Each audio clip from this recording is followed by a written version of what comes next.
All right, so previously on this little subset of religious history, I have given you a history of the institutional church. We have talked about Roman and early medieval sanctity, kind of generally speaking, kind of the popular side of the church. And in doing so, we started at Roman martyrs, and we moved on to the cult of saints, and then on to European monasticism on the Irish model.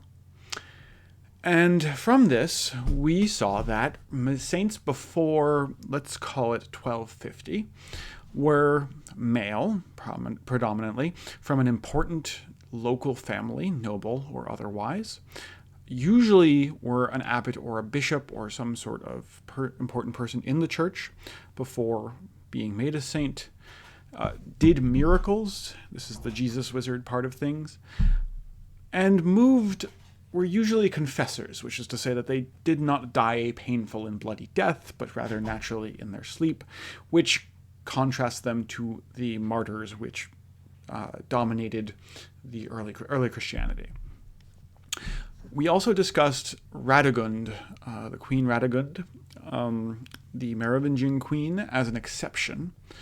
She did some miracles. She was female, but she also had her behavior was very important. She was there was an emphasis in her story about how she suffered, about what she did that wasn't necessarily a miracle, but was itself holy because she was being devout in doing it. But she still had a fairly important family, right? She had a piece of the true cross from the emperor in Constantinople, like not the worst connections going on here. And she had an important church position. She was both a deacon and an abbess. And so Radegund is, as I said, an exception. And the male kind of model rules for, as I said, until about 1250 or so. But we start to see a shift. And this lecture, I want to talk about a period of transition between early medieval sanctity on this very male Jesus wizard cleric thing, and what has been called feminine sanctity, female sanctity of the later Middle Ages. And that's a problematic and terrible term, and we'll talk about that in a little bit. But I just want to emphasize the fact that what we're talking about here from the 11th to 13th century, roughly 1050 to roughly 1300, let's call it, is a period of transition.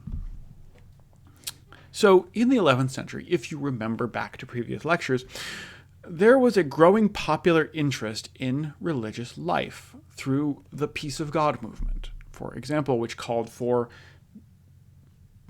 knights to stop murdering regular people and maybe go off and murder some Saracens or something. Go off and murder some Muslims. Similarly, the Crusades, as popular movements, things that had an appeal to a massive part of Europe. Right? The number of people who went on crusade was not because they didn't want to do it. Right? There's a large number of people going on crusade. There's also, at this period in time, an economic revitalization. And those two things are perhaps linked together. That there is definitely a very good economy in Europe in the 12th century. There's a lot of trade throughout the Mediterranean. The Italian city-states are starting to pick up steam as trading centers. Genoa and Venice. Venice towards the east, Genoa to the west. Of course, eventually Christopher Columbus is himself from Genoa. And this sees the growth of cities. The cities are growing in this period of time. We also have the Gregorian reforms, which I discuss mostly in terms of the investiture contest, the debate / violence / whatever you want to call it, between the Pope and the Holy Roman Emperor about who was in charge of the other. And this Gregorian reforms not only called for the Pope to be placed above the emperor, that the Pope could depose emperors and could regulate who got to appoint bishops and things like that. But it also saw a new emphasis on clerical purity, clerics being priests and people in the church. Clerics, until the Gregorian reforms, could marry and often had either a wife or a concubine. The term is a little bit unclear because marriage as a sacrament doesn't quite exist yet. But after the Gregorian reforms, clerics could no longer marry. Priests, if you want to be a priest or a bishop, you could not have ever had a wife.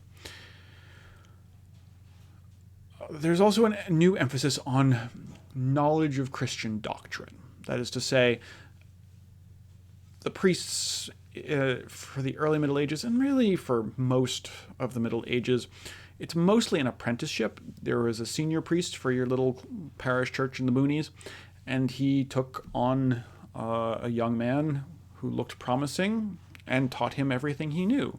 And sometimes that would include Latin, and sometimes that would just be memorizing the prayers and the things that he knew. So you have both, people who are mostly capable, and then you have things like, Hocus Pocus? Yes. Hocus Pocus is thought to be, is actually part of the Mass. Hic est habeas corpus. This is his body, which is given to you for the forgiveness of sins. Do this for the remembrance of me, as the priest raises the bread to be turned into Jesus during the Mass. Hic est habeas corpus. People didn't quite know what they were saying, so some hocus pocus. This thing becomes that thing. And this was true for priests as well. Like, they didn't have a great, particularly local priests in the boonies, what's his name? Orlando Bloom's brother in Kingdom of Heaven. Not a great amount of religious knowledge. And the Gregorian forms tried a little bit to address that. And from this, we see a growth of an educational system. Cathedral schools, in particularly, places where the bishop would teach students, or the bishop would have someone else teach students, it started to really expand in this period. And you had a growing number of wandering teachers who would come around and give a bunch of lectures, and their students would pay them. Lectio literally means reading. What basically would happen is the teacher would get there, they would flop open the Bible to a book, and they would read the Bible and explain it as they went through it. That's a lectio. So the class has gotten a lot more interesting since then. Particularly important is the cathedral school at Laon, Laon, in the north of France. This is where Anselm of Laon taught, and Anselm of Laon is perhaps the first real theologian in the systematic sense, to say that trying to structure knowledge about. And in any case, these teachers, these wandering teachers, are what eventually became the universities. In Paris, the University of Paris is essentially a union of adjuncts put together to set prices for their students. And in Bologna, it's in fact a union of students put together to set prices for their teachers. And as I said, this is sort of the development of a systematizing theology, which is to organize and make rational theological categories, and to be able to explain theological categories. There's also a wave of monastic reforms, that is to say, there's reforms to monasteries and new types of monasteries showing up in the 12th century. When I showed this map last time, this is this number of Cistercian monasteries that basically in the first 100 years of the order were founded, and it's a huge number, right? But, I said that this was popular reforms. How are monasteries popular? Well, one of the first things to do is to look at what was there before. Something like this is the monastery of St. Gall in Switzerland. One of the best preserved monastic libraries around at St. Gall, all digitized in case you were ever wanting to go look. But what was there before? The thing that was being reformed, or people were trying to not do anymore, was something called Benedictine monasticism.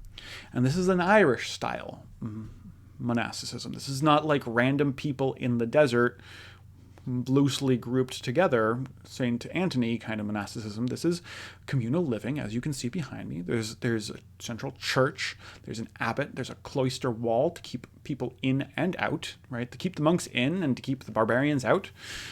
Communal prayer, regular prayer 8 times a day, saying the Psalms, and following, theoretically at least, the Rule of St. Benedict. Rule of St. Benedict was written theoretically in the 6th century by Benedict of Nursia, the guy who founded, Monte Cassino in Italy, the monastery that was bombed during the Second World War, which I mentioned in section. And this Rule of St. Benedict was promulgated, which is he tried to distribute it as much as possible by another guy named Benedict of Amiens, who lived in the 9th century, and that's very confusing and annoying. Sorry, they're both Benedict. But so Benedictine monasticism, however, despite the fact that they have this thing called the Rule of St. Benedict, is not a top-down system. Just because they all follow the rule, or all say they follow the Rule of St. Benedict, doesn't mean they really do. Kind of the same way that, the United States, North Korea, China, the Congo, France would all call themselves republics, and would mean very different things by that. In Benedictine monasticism, again, this very loose term, each monastery is independent, fiercely so. They would be independent not only from like a local lord or another monastery, but also bishops. Monks and bishops do not get along very well. Monasteries are usually founded actually on the borders between dioceses, which is a diocese is the area a bishop controls. So they could be, oh no, we belong to that one. And the other one comes up, no, the first guy, it's his. We don't have to pay either of you taxes, Play one against the other. And because of this independence, there are lots and lots of variations on this Rule of St. Benedict, lots of local customaries, as they're called. One of my favorite documents is actually in Houghton Library at Harvard. It's the Customary, which is the book that records all these variations on the rule for the nunnery, the female abbey of Nivelles in Belgium. And in the back of this book, there's 2 lines. There are lines in red. One's like that big, and the other one's like that big. And it says, "This is the size of the piece of fish the sisters are supposed to get every dinner." Right? That's the customary in there. That's how much fish they get. The number of people, I used to work at that library, the number of people who, when trying to read through this book, have tried to smell the page to see if they actually put pieces of fish on it to see if they were right size. There's a lot of people who did that. It's one of my favorite documents. Anyway, not a lot of these variations, most of these variations are ways of making St. Benedict's rule, which is quite strict, easier to live with. Yeah. And so from the outside, not all of these variations don't seem particularly holy. Furthermore, Benedictine houses were often seen as power centers by the regional nobility. And here behind me you have the typical dress for a Benedictine abbot. They're seen as power centers for the regional nobility because, of course, you want control over the saint's cult, the saint who lives at the monastery, right? The body of the saint at the monastery. You want to control that to some degree, and there's the possibility that a monk at the monastery might in the future become a saint, and wouldn't it be great if he was from your family? And of course, the monastery was simply a place to make and sustain political and social connections. And so powerful and noble families, the term noble here it doesn't really mean very much. It's not a formal term. Nobilitas is not an adjective you find before 1200 frequently or in any sort of standardized way. Same with actually miles, which means knight. Neither of those terms have a formal definition. You could just claim to be whichever you wanted. If you didn't have the money, no one's going to believe you, of course. Anyway, powerful and noble families would invest heavily in gifts of land and money in monasteries and send their children there at a very young age. The term is oblate. It means an offering. So you could be sent there to a Benedictine monastery. You could be sent at the age of 5. If your parents wanted, and they would give you a gift upon entrance, and then that would be that. And you'd be there for the rest of your life. You'd be a monk, which also didn't, do a lot for the zeal of some of the kids shoved in there, as you might imagine. And so, because you definitely had, extra sons, for example, if you wanted to make sure there wasn't an inheritance crisis among your kids, because the idea that the first son would always inherit is not really isn't really, not even a particular practice until 13th, 14th century. Women without marriage prospects, or women whose parents would rather pay a cheaper fee for them to enter the monastery than they would to give a dowry, for example. The mentally ill or handicapped would also be often deposited in a monastery. This is a practice that actually continues to this day. It's often that you will see monasteries as places to put family members that people are not particularly proud of, which is cruel and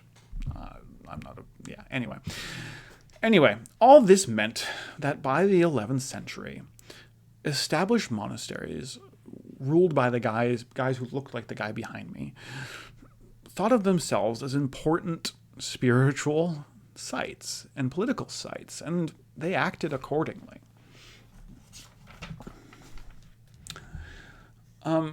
And abbots and priors were used to a certain lifestyle. Their members, abbots and priors particularly, the rulers of a monastery, the people in charge of a monastery, were members usually of the upper nobility. That's how they got there. They were elected by their fellow monks, but not because they had political influence. And they're, more like a lord, as you kind of saw with Canticle for Leibowitz, right? But and actually also with the prior in Ivanhoe, all the way back in the first week. The prior who was used to, hunting and feasting, frequently not at the monastery, frequently in women's beds, for example. In that guy's case, pretty strictly implied. And monasteries were also major landlords. They had large holdings of land, and to work those lands, they had peasants like everyone else, like any other lord. And so how holy can someone be who's demanding that you pay, half of your crop in rent every year? And these monasteries, coming from where they were, thought that religious awe, that their status as intermediaries between God and man, should be displayed through displays of wealth, right? Like through these sorts of, the gold, the clothing, right? There's no way that this guy isn't important, right? That this guy has something to do with the divine. Who would put that much gold on someone who didn't have anything to do with God, right?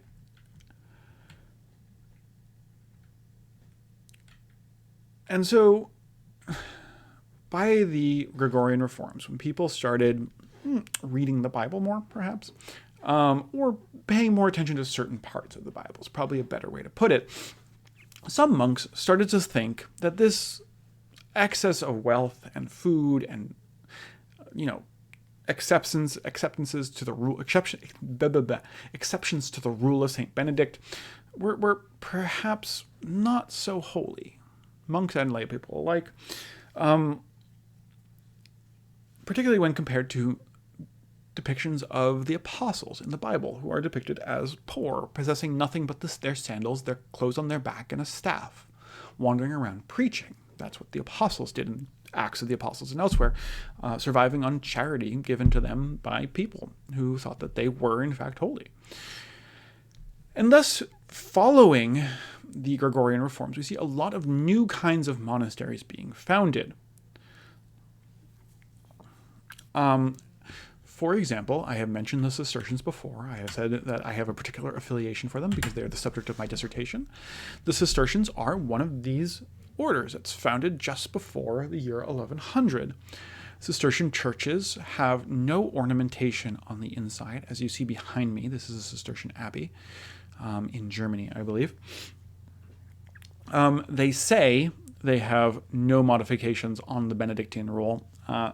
That's not true, but they like to think it, right? They're just strictly following the rule of Saint Benedict in its original 6th century form. No, they weren't. All Cistercian monasteries are dedicated not to a particular saint, but to Mary, the Virgin Mary, Mother of Jesus. And this will become very important later. The monks are supposed to do more labor at a Cistercian monastery, and they don't have, theoretically, serfs. They don't have peasants working their lands. Cistercian lands are worked by something called lay brothers, which are kind of like half monks. They're monks with less prayer duty and more farming duty. Most of the time, however, these monks, these lay brothers, were probably just the peasants who lived on the land before them, were given the choice to become lay brothers or move out. So reality and the stories they sort of told each other are not necessarily one-to-one. Cistercian monasteries are also under direct papal authority. There's no question that they have to obey the local bishop. They do not. They are responsible to no one but the Pope. And they also have a distinct supervisory organizational structure, which is to say, each monastery, to found a new monastery, would send out 12 monks, apostles, plus the abbot, so, Jesus plus his 12 apostles, to a new location, and they would build the monastery there. And that new monastery would be overseen by the monastery from whence those monks came, right? So the mother house, as they called them, was responsible for discipline and good practice, good religious practice at its daughter houses. And those daughter houses themselves were mother houses to other foundations, and they were responsible, etc., etc., etc. As I said, but the reality and the difference between reality and practice was large. Really, this, by the way, the church behind me has been stripped of its ornamentation. It used to have more. The Cistercians certainly did modify the rule. The lay brothers started to revolt, because why wouldn't you? And eventually they were just replaced by the regular system of peasants and serfs by the 12th, 13th century. And most interestingly, the Cistercian monasteries did not really try to engage with their surrounding communities. They were not... Benedictine monasteries are often at the center of a town, mostly because the town grew up around the monastery. Cistercian monasteries are not. They are out in the middle of they're hard to get to. They're near-ish, within 10 miles of a city or something like that. But there's no city, there's no small village or market or anything else like that around a Cistercian monastery. So they're not very good as religious icons for the community.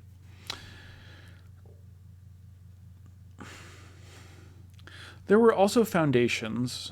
There are also new monastic foundations whose origins were a little bit less just simply we're going to take the Benedictine rule and do something old with it, right?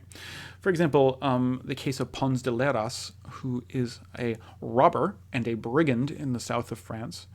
He had a literal coming to Jesus moment and became a monk, founded a monastery called Sylvanès in the south of France.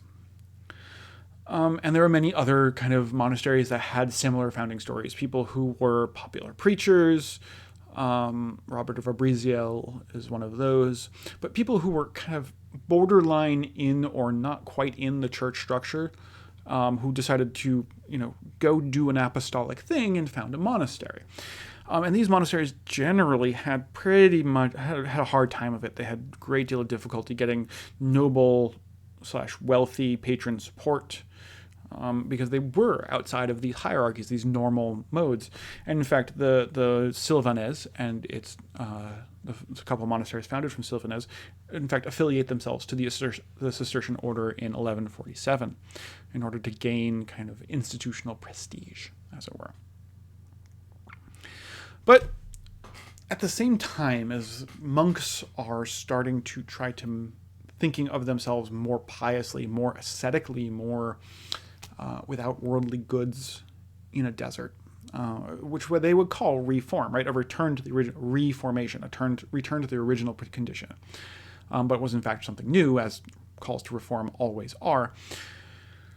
At the same time, there is a truly popular wave of religious interest. Again, the Gregorian reforms emphasized that bishops and priests had the obligation to preach to the laity. And while, from, 820, we have the order, we have people ordering bishops, the Pope ordering bishops to preach in the rustica romana lingua, the common Roman speech, which is not Latin. It's the kind of the thing that Latin was becoming Romance. While we have those sorts of orders, they just generally weren't followed through on. There was generally no attempt to give a sermon to the laity, to the common people. The Gregorian reforms tried to change that. They said, you need to, bishops, this is your job. You need to make sure your people know what they're doing when they're taking communion. They need to know what they're doing when they're saying, when they're saying, their Hail Marys. They need to understand a little bit, not too much, of course. So increasing religious engagement, but we should also remember that a lot of the other aspects of the Gregorian reforms encouraged direct engagement among everyone in church affairs. That is to say, even things like, so the Peace of God movement was an attempt to get peasants, for peasants to have peace versus these knights who were just kind of rampaging through the countryside. The Crusade had massive popular component.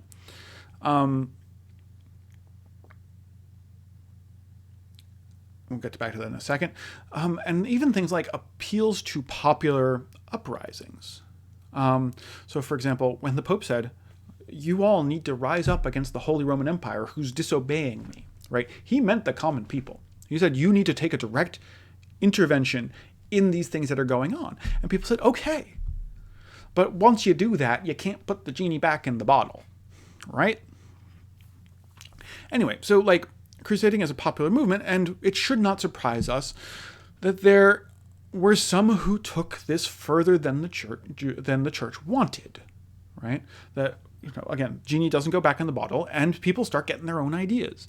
We saw this for the first time with really the Rhineland massacres of the Jews, where the church said, don't kill the Jews, and the people are like, no, we want to, they're right there, right? Of course we're going to do that. And so there was a conflict there between the orders of the church, what the church thought was holy, and what the people thought was holy. And one of these examples, which is roughly, the rise of which is roughly coincident actually with the rise of the Cistercians, that is to say, starting in the last decade of the 11th century, so 1090 or so, and really hitting a peak in the 1160s, is something called Catharism. And here you see two Cathars doing their Cathar thing versus a Dominican and a Franciscan on the right, which you can tell because they have a black and a brown robe. Anyway, what Cathar beliefs are not really entirely clear. There's a lot of different stories. We only really have a lot of evidence from the surviving clerical side of things, to say the institutional church, and whether or not they're reliable narrators is a very severe question. Anyway, what we think that the Cathars vaguely thought was that there is a god and there is a devil, and whether this purely good being and this purely evil being are opposed to each other. Some of them might have thought that these two powers were exactly equal and opposite. Some of them might have thought that God was a little bit more powerful than the devil, but there was a contest still going on here. God created spirit. Your soul is from God, but the devil entrapped it in matter. The dark impulse entrapped it in matter. This is a very, very old Christian idea. You have, what's his name, Origen, who is a Greek theologian in the 3rd century AD, who says something very similar, and it's been a heresy since then. So you had this idea that the Cathars would shun the material world because everything material was from the evil Satan, was from Satan, right? Your body traps your soul. Your body is from Satan. And again, this idea is within Christianity. It's a little bit of an extreme version of some things, but it's not incompatible. There was 2 kinds of Cathars. There was the credentes, which just means believers, and the perfecti, which means perfects. The credentes mainly supported the perfecti, because the perfecti were vegetarian. They were incredibly ascetic, and by the way, these 2 guys here on the left are almost certainly perfecti. And they had no worldly goods and had no sex. They could be men or women. They were made perfecti by the laying on of hands, which is what you see occurring here. Something called the consolamentum, the consoling, which is essentially a baptism, right? An act which removes all of your sin. But you can only do it once, and there is no penance for Cathars. If you sin after you receive the consolamentum, you're going to hell. And in fact, if you sin and you've consoled someone else, if you are perfect, right? If I am a perfect and I lay on hands, right? And then I sin, anyone I lay on hands to also is no longer a perfect and cannot be made a perfect again. And anyone they have laid down hands, same deal, right? So sinning for a perfect is a really big deal. So most people were only consoled on their deathbeds, usually, because then it was safe, right? You're going to die. Let's not talk about what happens if you miraculously recover. And is this a new religion, Catharism? Is it a Christian sect? Is it simply kind of a pretty usual religious devotion that clerics are looking at side-eyed and are getting the wrong idea on? Frankly, I'm not sure. I don't know if they were sure. I think they finally figured out it was, because what I am sure about is that it was widely popular, particularly in the south of France, which is interesting because we remember that most of the first Crusaders, right, most of the people who went on the First Crusade came from the south of France. Raymond IV of Toulouse, Raymond of Tripoli, same person, right, led the Fourth Crusade. And its widespread popularity, it was widely popular because these Cathar perfects, with their asceticism and their vegetarianism and their renunciation of worldly goods, looked really, really holy when put next to, like, this guy, right? This guy doesn't look like the Bible. If you started listening to those sermons and you learn that the apostles didn't have worldly goods, and you see this guy, and then you see these guys, which one are you going to choose? Which one of them looks more apostolic, right? So bishops and abbots, particularly Benedictine abbots, who went to preach out against the Cathars, were chucked out of town, more or less, because they were not what a holy man should look like. The Cistercians fared slightly better. Bernard of Clairvaux, who is one of my Saint Bernie, who is one of the more important Cistercians, apparently had a very thin neck, and that was thought to be very indicative of his holiness, despite the fact that he rode on a horse. Whether or not we believe that's what the hagiographer said, whether or not that's what the people thought, question. Other examples, and here's one I touched on already, and the story is a little bit clearer than the ones of the Cathars, where we don't know very much. Peter Waldo, Where's Waldo fame? It's not a joke, actually. I'm pretty sure Where's Waldo is about Peter Waldo, for strange reasons. Anyway, Peter Waldo, who is a cloth merchant from Lyon, not Lyon, but Lyon in the south, in kind of the central France, gives away all his property to the poor, sells all his property, gives all the money to the poor in 1173, dresses himself in rags, and begins to preach poverty as the way to salvation, has the Bible translated into vernacular so that people can understand it, and insists on an adherence to the text of the scripture. Remember that for next week. adherence to the text of the scripture. This is, of course, a challenge to episcopal/clerical/priestly power, and the Bishop of Lyon forbids him to either translate the Bible or to preach. Waldo then goes to Pope Alexander III, who is reigning pope at that point in time, and goes, in 1179, he goes, please, let me preach. I feel religious, right? I have God. I know all these things about God. I want to spread the good news about Jesus Christ. And the Pope goes, interesting, no. And Waldo continues to preach, and is therefore excommunicated. And the Waldensians, the followers of Waldo, continue to be persecuted, or were persecuted very, very severely in the Middle Ages into the early modern period, but they actually continue to exist. We still see, here's a modern-ish depiction of Waldo, Valdense. But note here that the problem with Valdense is not his religion, right? It's not like the Cathars where he's not doing something wrong necessarily. He just simply didn't stop when the Pope told him to. His failure from the Church's perspective is disobedience. And eventually the Church learns. When Francis, also a cloth merchant's son, a wastrel, really liked getting drunk at parties, and a mercenary from the Italian town of Assisi, gives up his wealth, reviles his father's worldliness, and he vows to live in poverty and preach the gospel.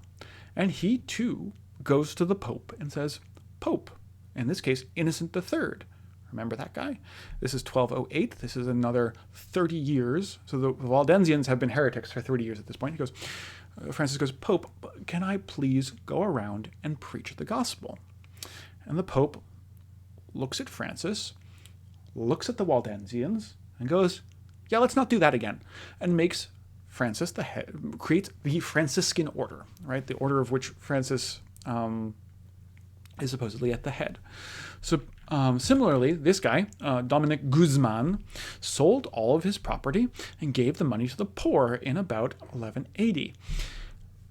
He was recruited by Fulk, Bishop of Toulouse, and a former Cistercian, to preach against heresy and Catharism in the south of France. And this little group that Dominic here put together to preach against Catharism eventually became the Dominican Order, the Order of Preachers, in 1216. The Franciscans and Dominicans were tasked then with popular religious education and oversight. The Dominicans in particularly are in charge of the Papal Inquisition, which is not the same thing as the Spanish Inquisition, but the Papal Inquisitions. They had no possessions. They were they avowed apostolic poverty. There were ways to get around this. They got possessions pretty easily, but theoretically they had no possessions. Then they were supposed to beg or work for their sustenance. That is mendicare, to beg, this Latin word for beg, so they are mendicants, right? And they valued, in this sort of begging and poverty and impoverished lifestyle, they valued act over ceremony in a lot of ways. A religious act over ceremony, much like Radegund. And because they needed to educate and beg, they needed to educate people and they needed to beg for their food, these mendicant orders were mainly based in these newly expanding cities rather than the monasteries which were in the countryside. And the Cistercian monasteries particularly far into the countryside. As I said, cities had seen a massive population growth, and in these cities, popular devotion was also creating a new kind of saint. And this is what I will unfortunately be forced to refer to as feminine piety, because women were its most prominent early practitioners. It is characterized, this quote-unquote feminine piety, by an urban location, a person being practiced by a person who is not a bishop, not a monk, and probably not a nun either, someone who's outside the institutional church. There's an emphasis in this new piety on devotional acts, bodily mortification, particularly fasting is important, prayer, fervent and frequent prayer, apostolic poverty, always. There is occasionally miracles being performed by the holy person in this new form of piety, but they are mostly kind of less flashy. Things like prophecy, knowledge of being able to see within someone's mind, for example, is a particularly sign of a holy operator.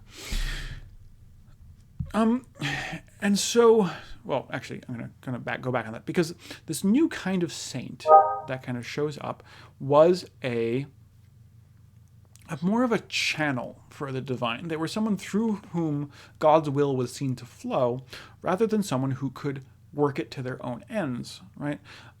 When we had our Jesus wizard model, those acts were entirely the saint. The saint went, I don't like you, curses upon you. I do like you, blessing upon you. And in this case, the power just kind of, the saint exists and the power flows through them. Also important to this sanctity was Marian devotion. And remember, the Cistercians were really big fans of Marian devotion. There's also an emphasis on the suffering of Christ. If you've seen the crucifix refers to specifically the cross with a very bloody or tortured Jesus on it as an object of devotion. The crucifix is actually created in this period. Beforehand, you had a fairly impassive Christ. Afterwards, you have this very suffering Christ. So this emphasis on the suffering of Christ on the cross.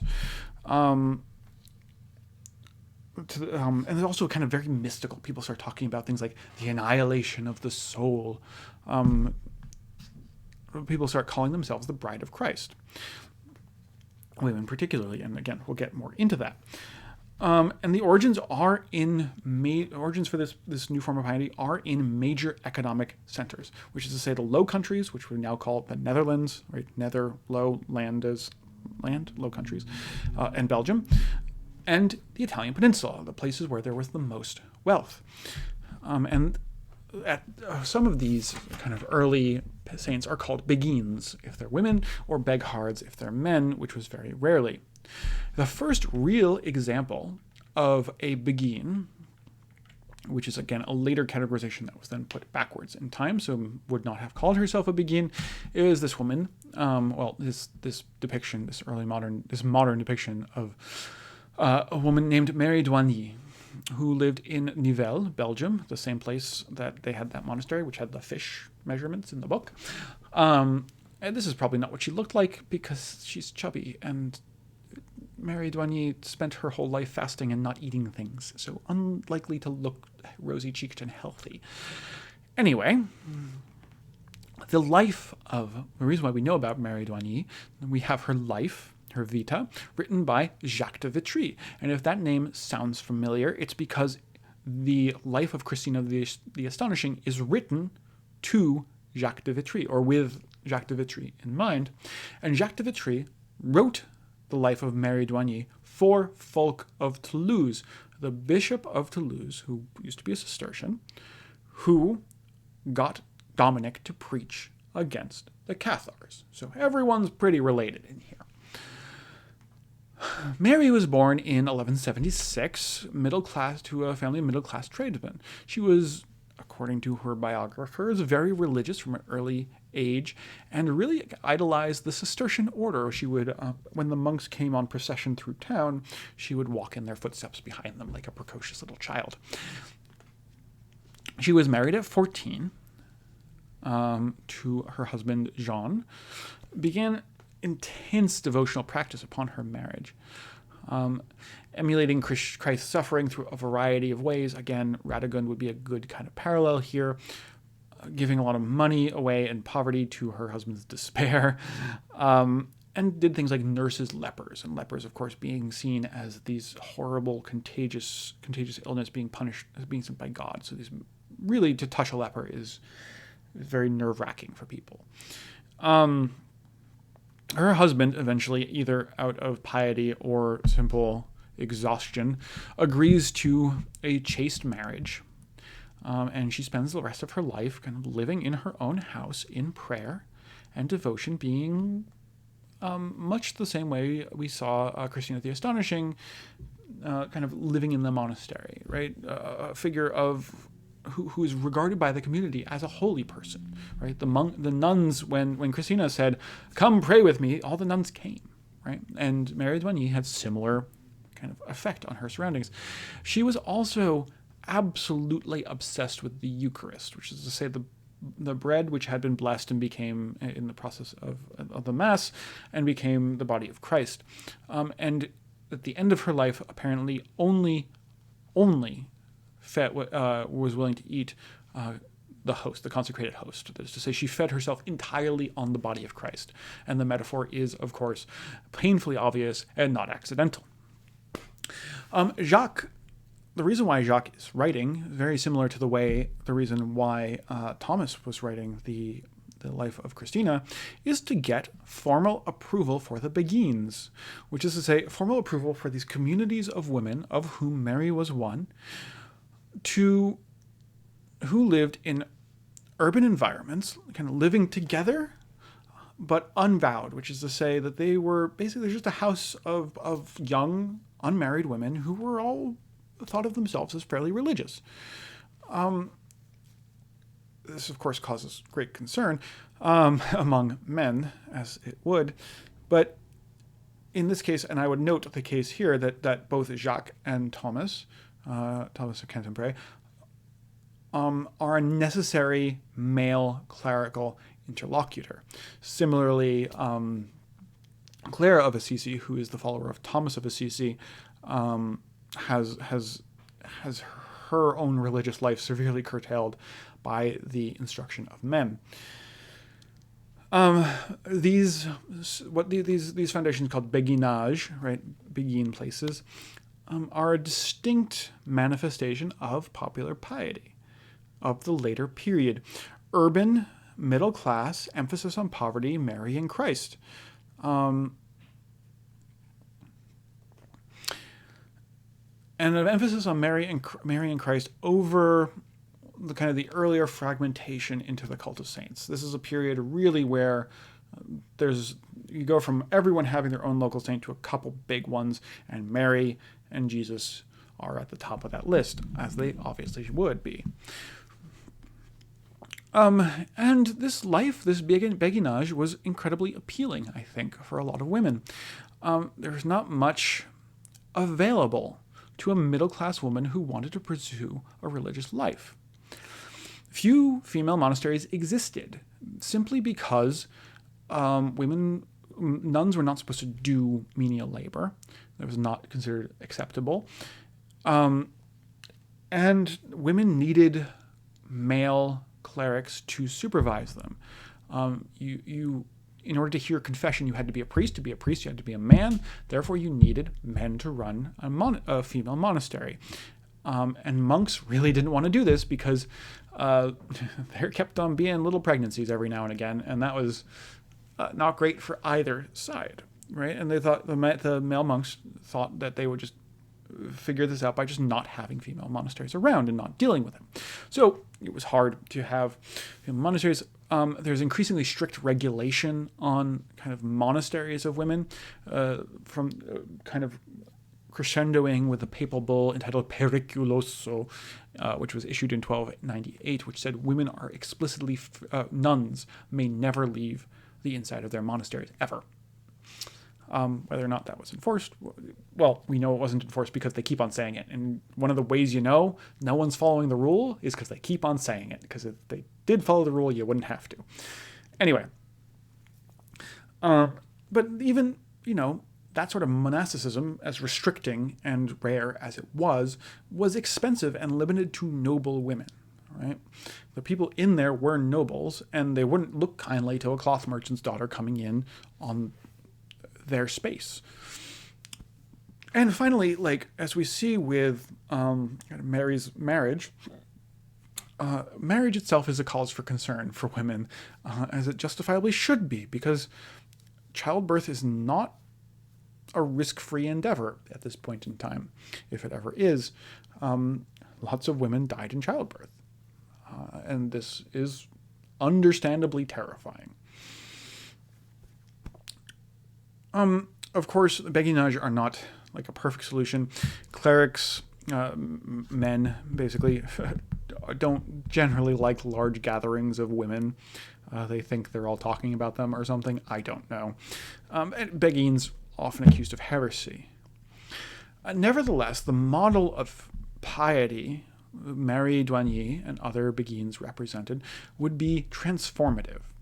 Before, let's say, 1250, women made up 10% of saints, Catholic saints, in the Latin West. All told, just count them all up together from all over the place, maybe 10%. After that, after 1250, they make up 50%, which is not like a swing in the other direction, but it's now more or less equitable. You get both men and women.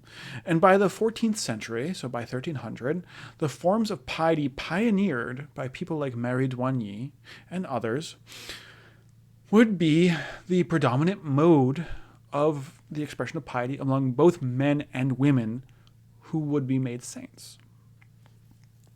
And thus, later medieval religious vitality was an urban phenomenon, not monastic, although the monasteries kept chugging along.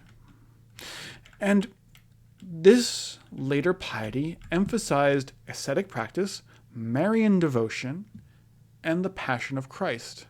And then things got weird. Talk about that next lecture. See you guys then.